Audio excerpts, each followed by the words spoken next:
Welcome back for episode 3 of week 1 for the Emerging Strategies little, experiment I got going on with myself.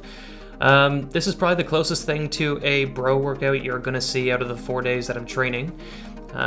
It's all upper body, mostly bench focused, with a tiny bit of shoulders at the end. But not a whole lot to say about this one. Just a bit of slingshot work, plus some other accessory work for the bench.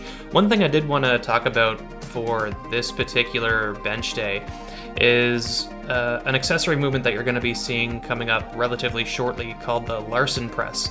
So you'll notice with the Larsen Press, once I finish off with the slingshot work, that it's pretty much a feet up bench where your legs are not in contact with the ground, but instead of having your feet up on the bench itself, your legs are straight out in front of you and you're maintaining almost like a pseudo leg drive. You're just keeping your legs really tight while you bench.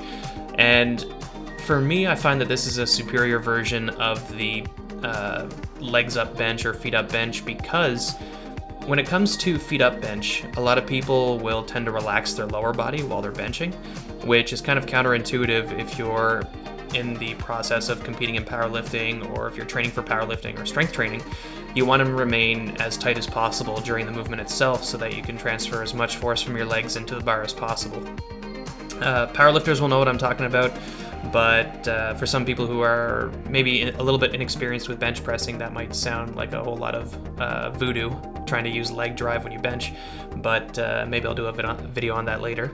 But the point is, you're trying to remain as tight as possible, and I find when people put their feet up on the bench, it relaxes their lower body and their legs, and it gets them into the habit of not using as much of their legs as possible when they're benching, where in this variation, you're remaining as tight as possible, keeping your legs completely straight out in front of you.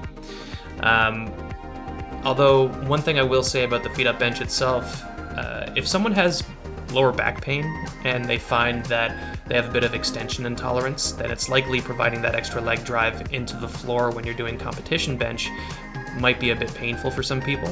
In which case, feet up bench is a nice accessory because it keeps your lower back more in a neutral, if not a tiny bit more flexed state, which can be beneficial for people who are just trying to be active and still get an upper body workout in despite having some lower back pain. But if we're talking about for the pure purpose of strength training and trying to get your bench up, I personally prefer Larsen Press over feet up bench. But I'm sure everybody's different. Those are just my thoughts on it, and thanks for watching, and I will see you in the next one. Peace, guys.